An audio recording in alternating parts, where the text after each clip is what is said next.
Hello everyone, welcome to the first version or first edition of the Chinese SDA history video that we're going to start. All this project started with my father with these two editions. He had a heart to record the 100 years of Adventist history. And so that's all started, was it 10, 15, 20 years ago? And we're extending it. Now these are in Chinese, but we have created the English version online in ChineseSDAhistory.org. So ChineseSDAhistory.org, and we're going to make this available on there. I want to welcome Dr. Scharffenberg. He was born in, you were born in Shanghai. Shanghai.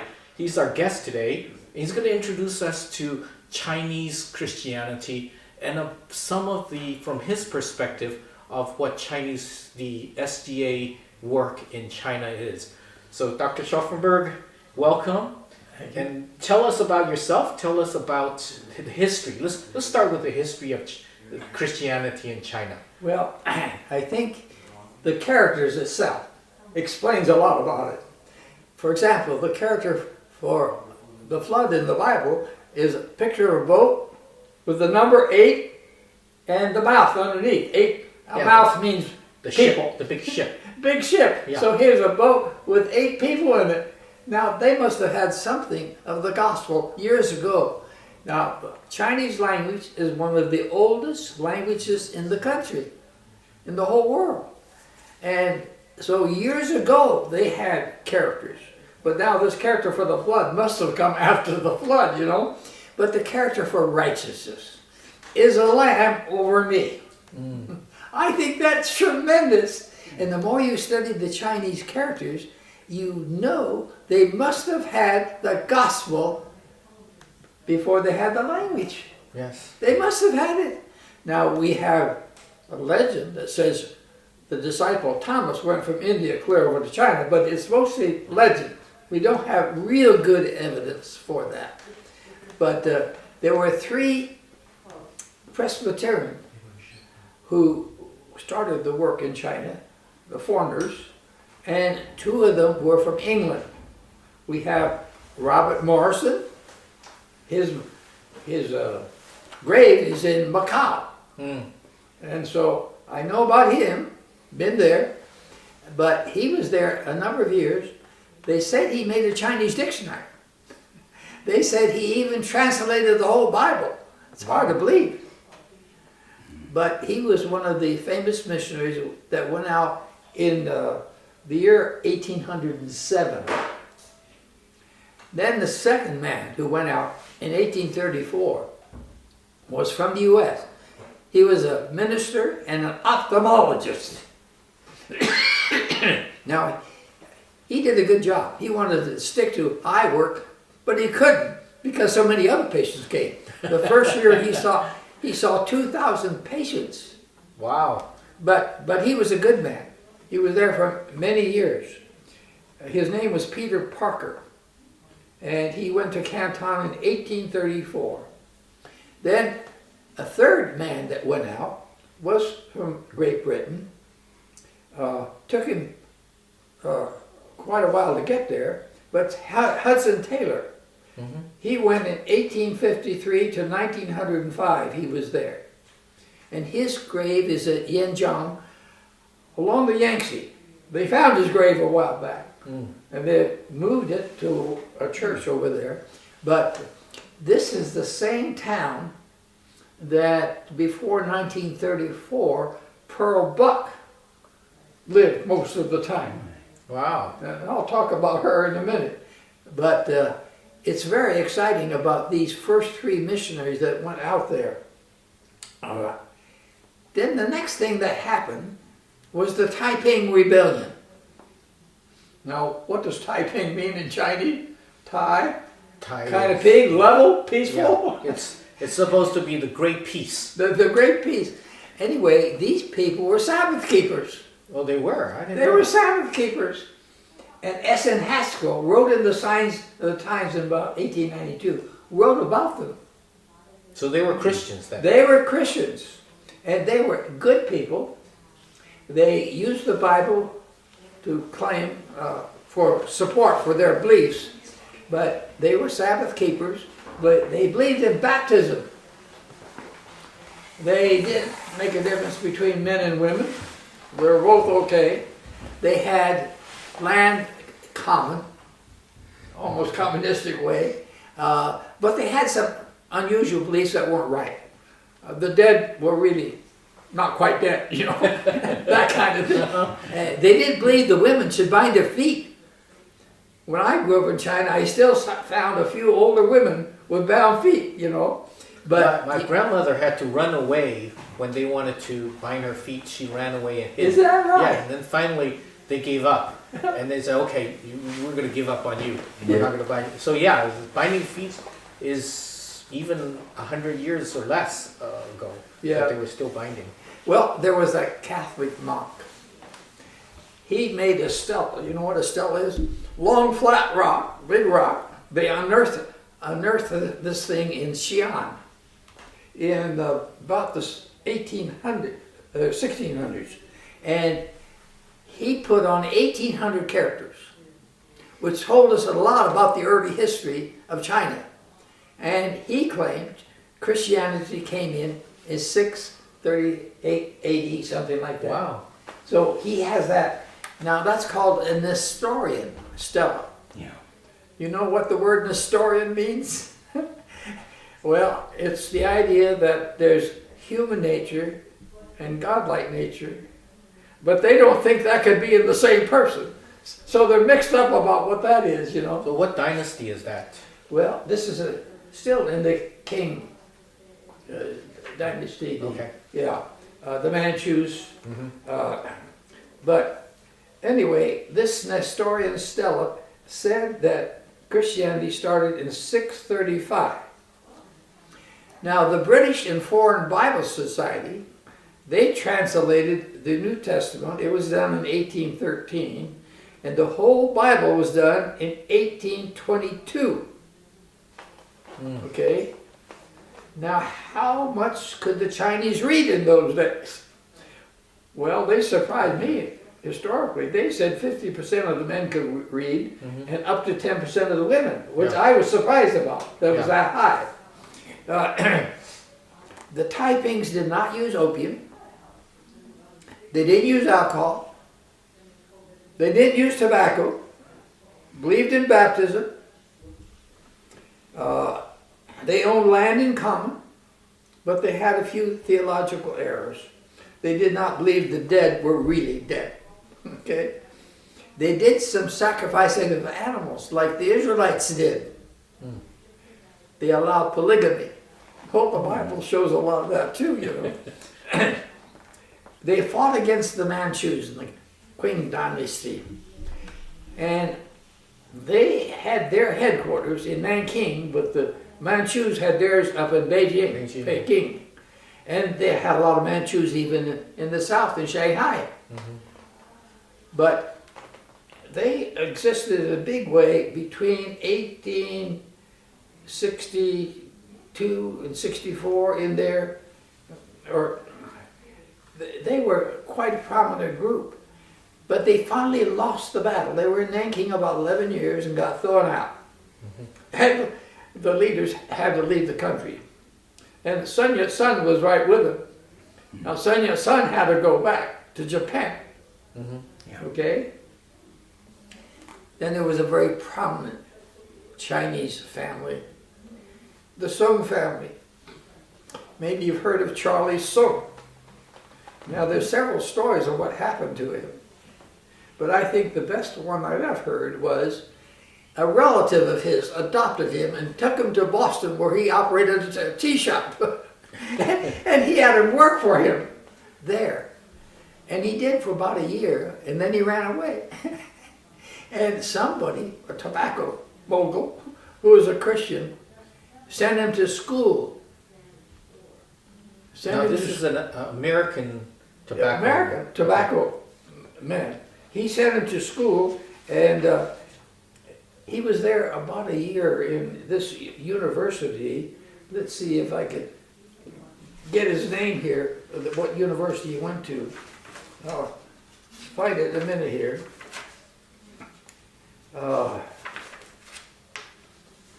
Anyway, after 1 year there, it ended up Duke University, but it was another name. It ended up Duke University, and after a year there, he went to Vanderbilt University Theological School. And he finished his theological course there. He was baptized as a minister, a Methodist minister. Let's see, it was 1890, well, it was 1880, Duke University, and Vanderbilt 1895 is when he graduated. And in 1886, he was sent back to Shanghai on a Christian ministry program.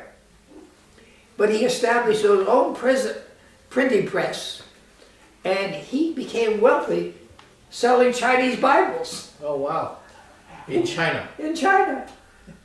In Shanghai, he had a compound there. So we're still in the Qing dynasty. Yes. Okay. And during this time now, he raised his family in Shanghai. He had a compound there in Shanghai. And in this compound, the first child was born in 1890. That was Ali. Now, Ali was a secretary to Sun Yat-sen in Tokyo. Right.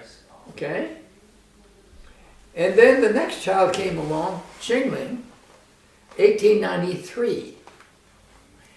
Now, Qingling, against her father's will, snuck out of the house one night and took the boat to Japan and married Sun Yat-sen. It's quite a story. Oh, boy. It's quite a story. She was 20, he was 50. Yeah. But she married Sun Yat-sen. But then after Sun Yat-sen died, eventually, she joined Mao Zedong Yeah. and was in China. And the year she died, before she died, Mao Zedong made her honorary president of China. Wow. You know, 1981. But after these two girls were born, TV Song, famous banker, was born.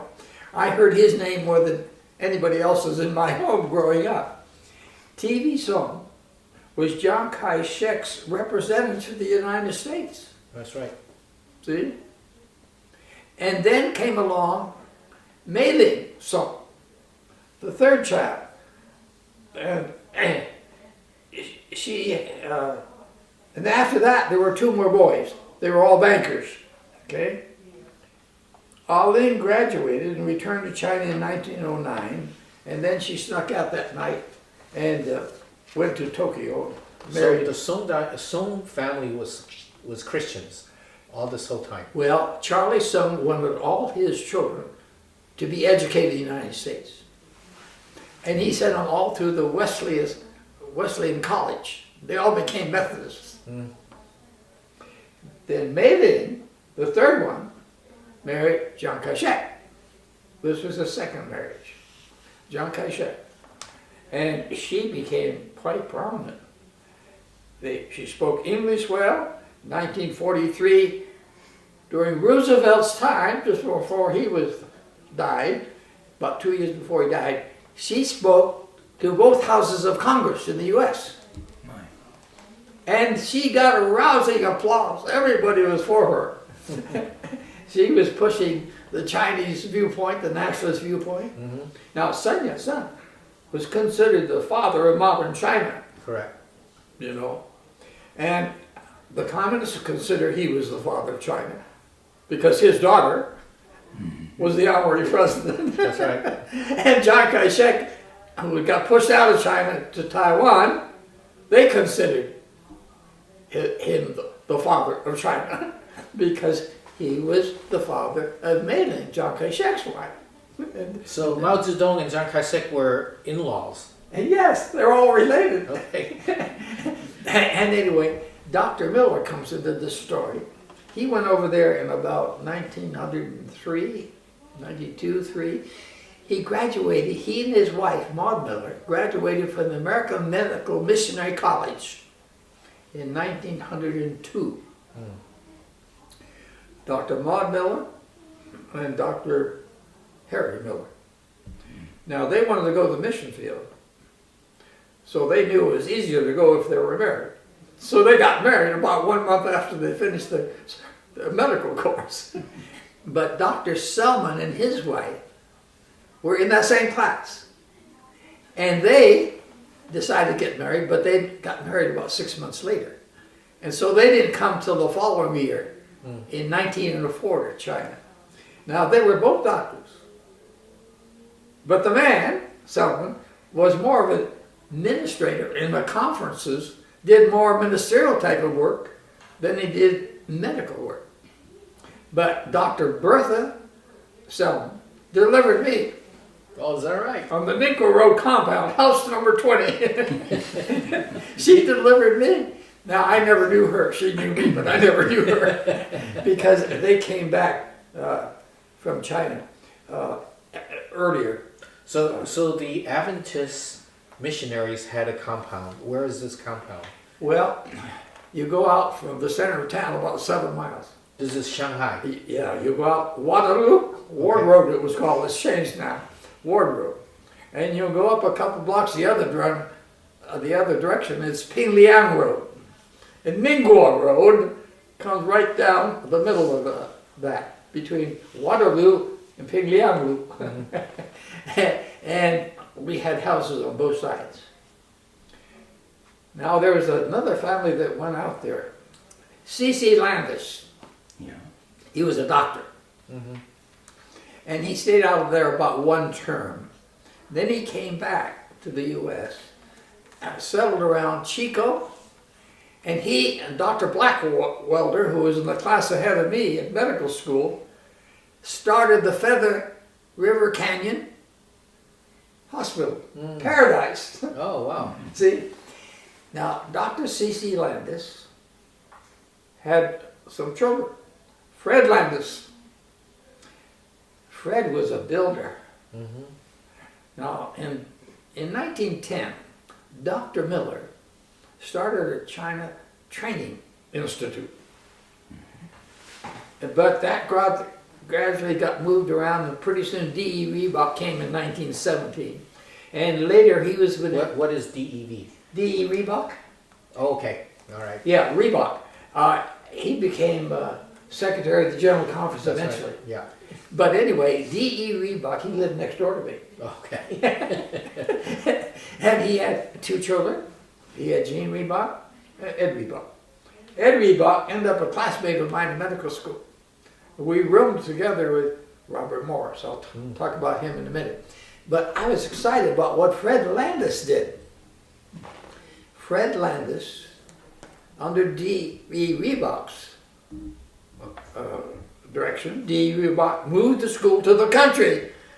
He knew what the Spirit of Prophecy said, and he wanted the school at Chaotian. Yeah. So he moved to the country, and all those buildings were put up by Fred Landis. Oh, you mean in Chaotian? Yeah. Okay. He did all that. Why? Terrific builder. And they started industries. They got into trouble with the government because of teaching religion and stuff. Now, which government is this? This is a nationalist government. Okay, so this is the Chiang Kai-shek Yeah, government. Chiang Kai-shek. Okay. See? Now, Sun Yat-sen was the one who started the The revolution. Kuomintang, Right. the nationalist party. And when he died, then Chiang Kai-shek was his best friend and associate, took over. Right. See? But he had the Saming-Jui, the 3 principles, nationalism, democracy, people's livelihood, these 3 principles he had. Anyway, that government made a hard time for Chao Chen. But some people, Jiang Shiliang, I think particularly, helped Dr. Miller to know how to get around that. We changed it to a technical institute which didn't have all these religious prohibitions. And so they changed the name. It was a technical institute so they could get away with all this, see. Now, they stole sold a lot of steel things, steel beds. They sold them all over China. So they had a plant, they had a factory there? They had a factory. Okay. And they were trying to do industrial training. Mm-hmm. So they were building a lot. Right. They had an ice factory. Remember, we didn't have refrigerators Right. back in the old days. So they had an ice factory. They grew strawberries, thousands. They made strawberry jam. Mm. The locusts were so bad one year, they got on the railroad track. And the trains couldn't go because they just spun on the locusts. The locusts came right up to the border of our property in Shaolin. So like the plague locust? The Egyptian plague locust? Yeah, it was the plague locusts. Oh, wow. They came right up to the border, but never got into any of the crops. Wow. And the villagers were amazed. And D. Reebok explained to them about our tithing system. God was helping us. Anyway, I really was happy to know what Fred Landis had done. Fred Landis, in 1927 and 28, put up the Shanghai Division office building. Mm. Now there were three periods. We were Asiatic Division, capital, Shanghai. Then we were the Far Eastern Division, which was still capital, Shanghai. Right. And then The China Division. China Division, capital in Shanghai. But 1927 and 28 was when Fred Landis put up that building. Now, was the hospital done yet, or they No. There was no hospital then? Well, I'll tell you about that in a minute too. Dr. Miller and his husband. I'm donating land. But anyway, I was excited about what Landis did. 1927 was when Chiang Kai-shek was trying to consolidate his forces and fighting against the communists. Mm-hmm. He killed thousands of them in April of that year, Now, what year is that? 1927. Okay. The first thing I remember in my mind, that I remember, is the U.S. 4th Route Marines surrounding our compound, protecting us. We were out of the city, and the government thought we were in danger, and they sent the Marines out. And I was just a little tiny boy. Remember, I was born December 1923, so I wasn't very old. No. But I remember those American soldiers stacking their rifles so the bayonet end came up 5 around in a circle like this. And then they had to take their truck and go to the frozen food place where they had their frozen beef. And they took me on a ride, and I was sitting on the frozen beef coming back home. And I remember we knew those Marines. We had them for dinner. I remember the name of one of them, Witherspoon. I still remember his name. And here I was just a little tiny boy, and I remember his name, Witherspoon.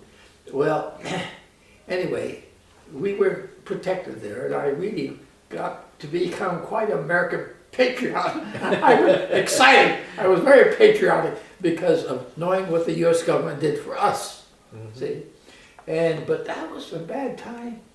Now, what happened was we had the Xi'an incident. You remember Xi'an? No, What happened? Jiang Shiliang was hooked on opium, Right. and Dr. Miller was persuaded to help him get off his opium habit. He had a plan for it, and he had a treatment program, and it was successful. And Jiang Shiliang got off of his opium. Well, in 1927, Chiang Kai-shek went up there to Xi'an to talk to Jiang Shiliang. Jiang Shiliang took him captive and made him promise that they would spend their time, effort fighting the Japanese and not the communists. Mm-hmm. That's right. I remember that. So he agreed to it. Now, Madame Zhang was a good friend of Chiang Kai-shek, of Harry Miller. Mm-hmm. So she came to Harry Miller and wanted him to help settle it. Now, I don't know whether he did or not. I'm not sure. I don't think he did. But he did help in a way. Anyway, what happened was So Dr. Miller was their doctor? Is that Dr. how- Miller was Madame Zhang's doctor. Okay, She was also Qing Ling's surgeon. okay. So he was helping both sides. It didn't matter which side he was. No, he was helping both sides. Okay. But he was a friend of Chiang Kai-shek. And then he was a friend of Jiang Xiuliang. Right. And, but they settled their argument, Chiang Kai-shek giving in to Jiang Xiuliang. He would focus on Japanese, fighting with the Japanese, and not the communists. So he goes back home, but Jiang Xiuliang went by himself back to Nanking to see Chiang Kai-shek, by himself. So Chiang Kai-shek captured him, took him captive, which was amazing. And so he put him under house arrest. And even when the communists threw Chiang Kai-shek, the nationalist government, out, they moved to Taiwan. He moved out there, and he was in house arrest there in Taiwan. Oh, wow. But he died in Hawaii, so he must have had good enough income to have a nice home in Hawaii. But anyway, Chiang Kai-shek was involved with Jiang Xiuliang, the Xi'an incident. It was a big deal. Now, the Taiping Revolution was the biggest revolution China had ever, Civil War. 20 million people, they think, died. Now, when Chiang Kai-shek came in, he was trying to kill these communists. In 1927 is when he came to Shanghai and killed thousands of them. That's when the Marines surrounded our mission compound and protected us. But then later, the communists eventually pushed Chiang Kai-shek out. Remember in 1949? Yep, 49. They got pushed out. And so the missionaries all then left. Yeah. Now, it was about 1948, class of 48, that I finished up in medical school. I had signed up to go to the mission field to China. Well, obviously you couldn't. Well, I didn't hear anything from them. My wife and I went up to her parents' house in Portland, Oregon, where her father was the home missionary secretary for the Union. And I waited till fall council occurred in Denver, expected to hear from them, hear something. I didn't hear anything. So I called up Elder Rayleigh, who is the transportation agent for the General Conference, located in San Francisco. He had helped my dad with all his transportation, his luggage overseas by boat many times. So I called him up. I said, "What should I do?" Well, he said, "I can get your ticket. I can send your stuff over." He said, "You'll probably need some money. Would $2,000 be enough?" I hadn't seen $2,000 in my life. And I said, "That'd be plenty. That'd be plenty." And so I left Portland with my wife, who was due to deliver any time. I left Portland on my birthday, December 15th. So I want to halt this, Yeah. and I'm going to invite Dr. Appleton to come in Okay. and interview you on you. Okay. And then we're going to continue this story. Maybe we'll have a second edition to this, Okay. where you will go back in and talk about the hospital Yes. and all those things that happened. But After the war, because of the damage to the hospital, Fred Landis fixed up the hospital. I know that. I heard about that one too. But Stan, why don't you come in here and talk about just Dr. Scharffenberg and what you've done in your life. Okay. Thank you, Sam. It's been an interesting agenda that we have had because Dr. Scharffenberg and I started on a totally different topic.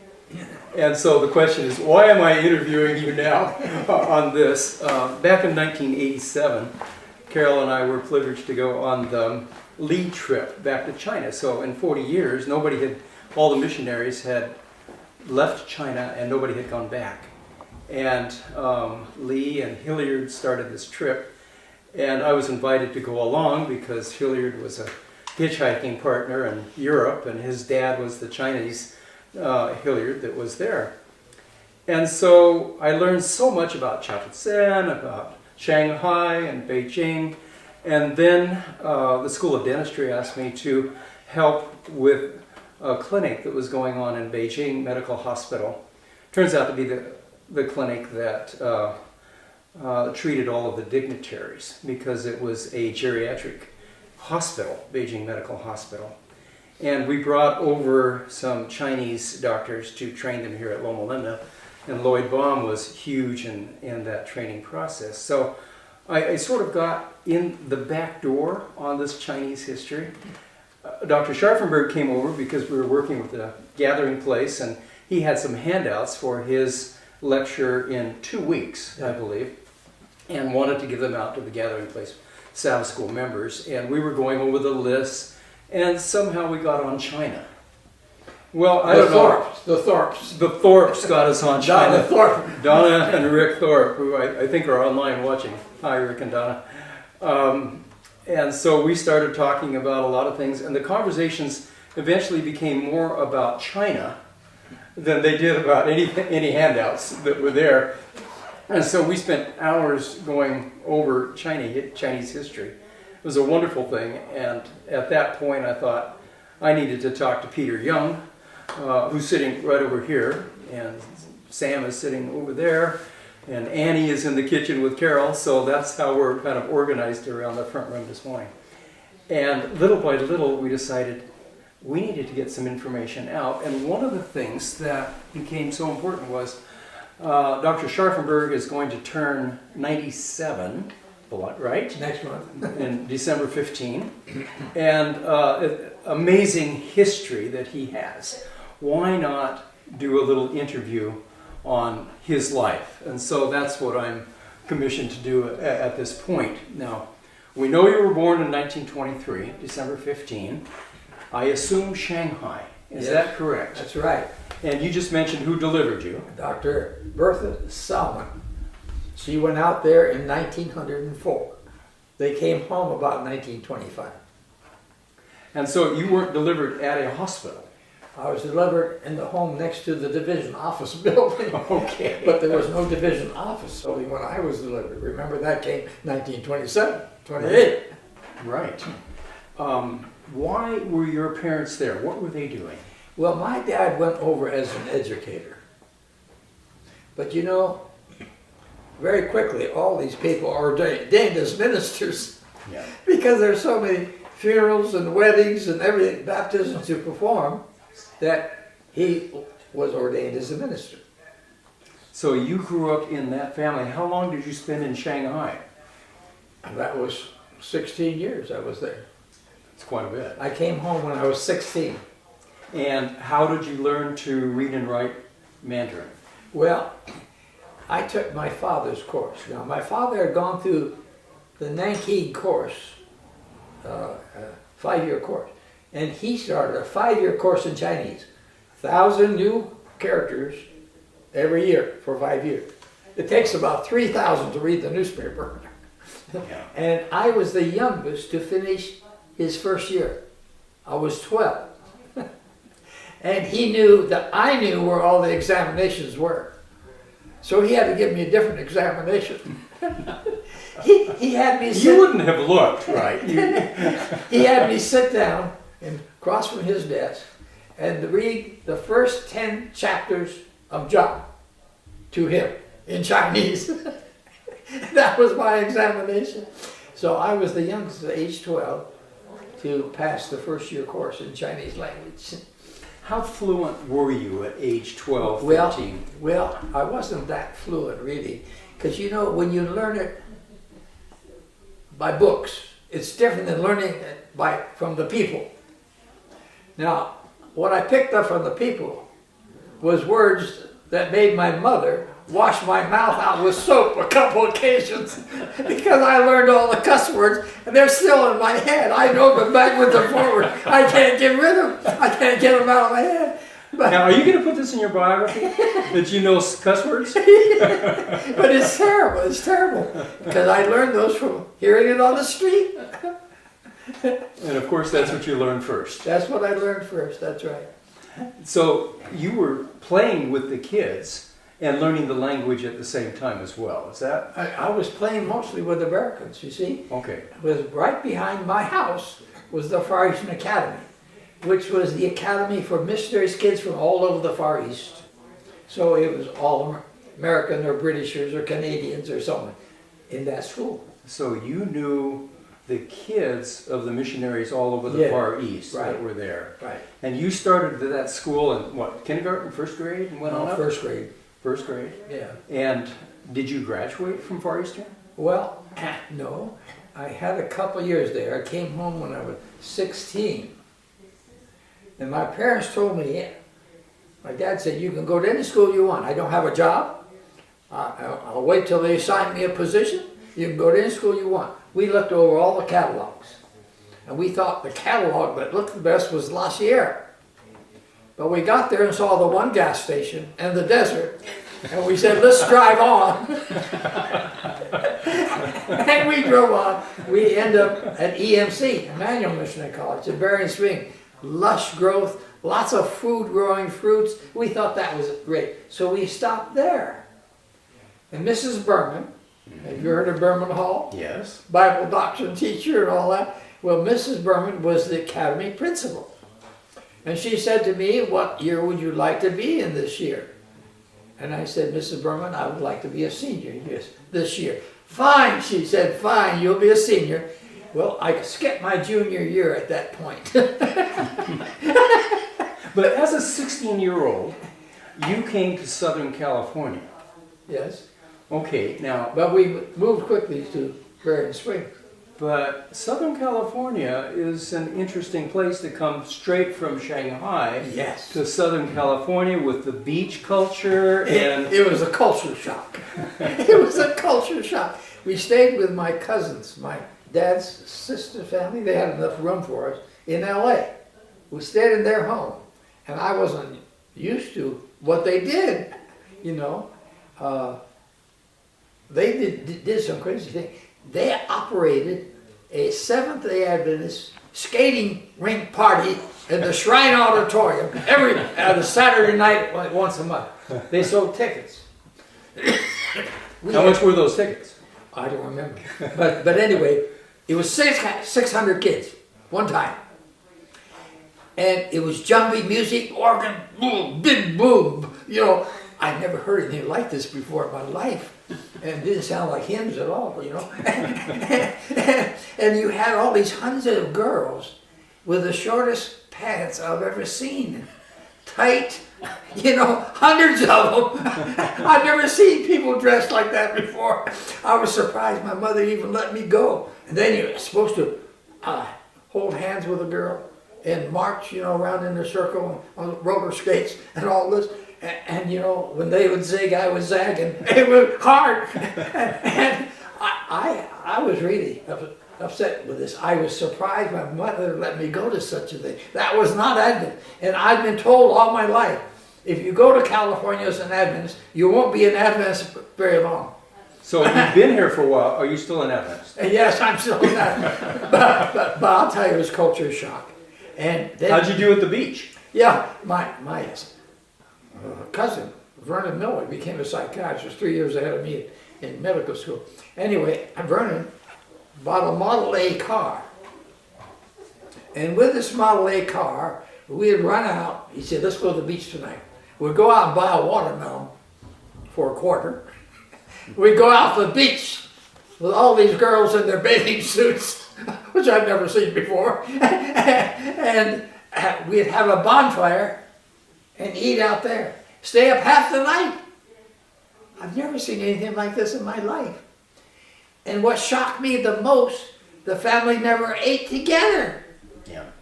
In China, we always ate at a stated time, our meals. We all sat down as a family together. No breakfast together. They are always running off somewhere to work to earn a few dollars, you know. And you know, we never had worships Right. here. But You then were used to worship morning I and was night. used to worship. Yeah. We never had this. I mean, this was really a culture shock. I said, I got to get back to China. This is too much for me. And so instead of going back to China, you went to the East Coast. We went to Michigan, to Berrien Springs for that year, and that was helpful. Now, was that a culture shock compared to And that Southern wasn't- California? That wasn't so bad. That wasn't so bad. Now, Mrs. Berman didn't want me to take the young girl out on a date. She was 10th grader and I was a senior. I was president of my class, senior class. And I had to explain to Mrs. Berman that she's only 3 months younger than I was, even though she was a sophomore.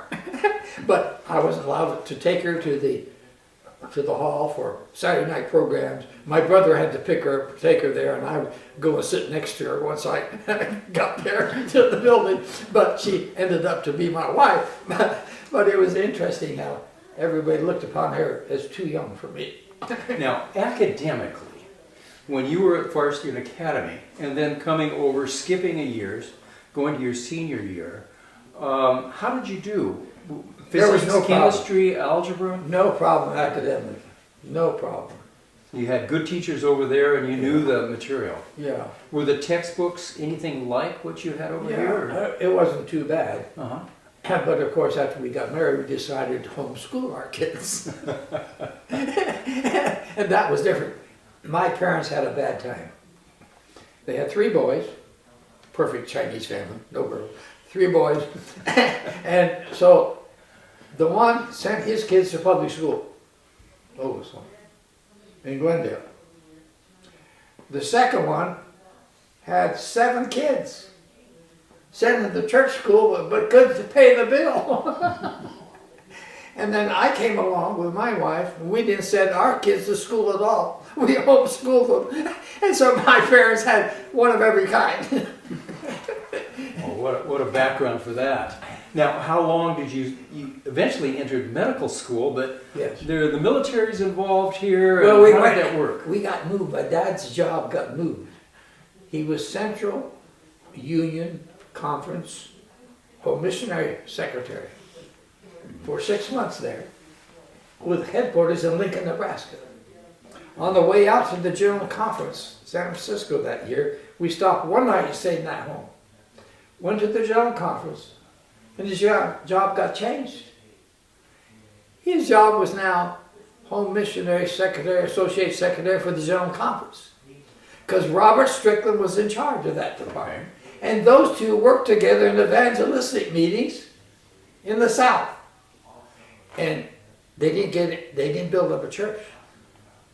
They didn't get many baptized. So the next year, Elder Branson was chairman of the committee and said, "What did you do last year? Did you raise up a church?" "No." "Well, then you better go back to the same place to raise up a church." And he sent them both back there.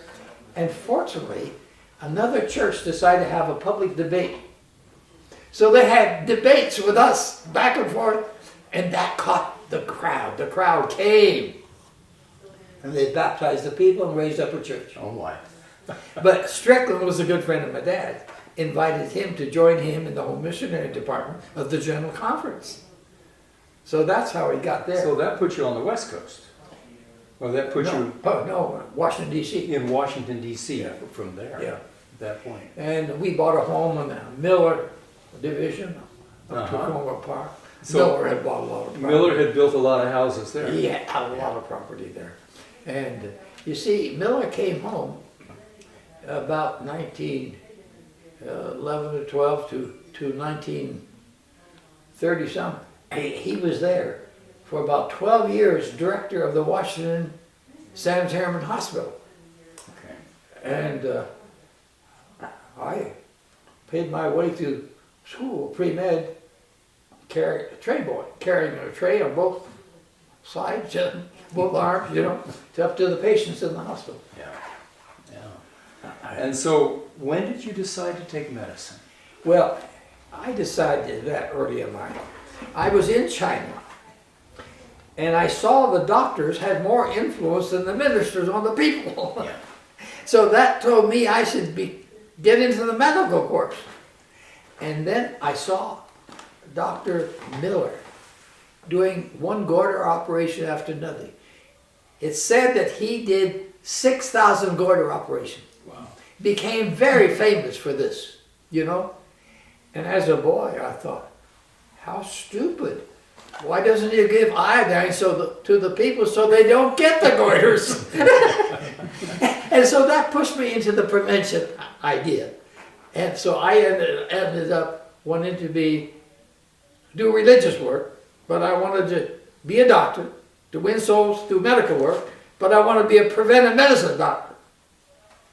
And so somewhere along the line, you got into medical school here at CME in those days, right? Yeah, well, what happened was the war came, and I had my draft notice.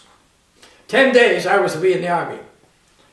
Right in the middle of my course in algebra. David Zinke and I were tied for #1 spot. I just gave up. I gave up when I was going into the Army. Why should I study anymore? So I stopped studying. Dr. Lay, who ended up a classmate of mine in medical school, was my teacher. Chemistry teacher and algebra teacher. And he was very kind to me. He said, you got an A the first half of algebra, but you got an F for the last half. We'll average it out and make it a C. I said, thank you. So 2 days before I was going into the military, 2 days before, through the work of Carlisle B. Hayes in civil defense and all that, he had worked with a draft board to get them to let me get into medical school. So 2 days before I was to go in, I got a stay of induction. And I was shipped out to Long Beach, where a whole group of us were there, trying to get into medical school, all Adventists. And we were 1 week late getting into medical school. And the Army had a captain, Captain Busher. And he would drill us every day, marching all the usual policies for doctors in the medical school. So I got into medicine 1 week late. Run with Ed Reebok and Bob Morris, missionary kids from China. But anyway, it was a wonderful time. But what has intrigued me the most is what the national people of China themselves have done to increase the Adventist church membership so greatly when all the missionaries were thrown out. Really? That has really excited me. Well, we'll have to continue this on later. I'll turn it back over to you. Thank you. So if you enjoyed this, please respond on our chat, and we're going to continue on with the interview and have another episode. And if you have somebody that you want us to interview and put online, please let us know so that we can do this and we can continue the story of China through real live people like Dr. Scharffenberg and other people that you know of. I know there's a number of you online, and I welcome you. I know there's people from Hong Kong, from Malaysia, from Thailand, from all over the world watching this, and we hope that you will be there for the next one. We've recorded this and we'll post it online, and we'll give you the link to it. Thank you so much, and God bless you. Thank you, Dr. Scharffenberg. Thank you.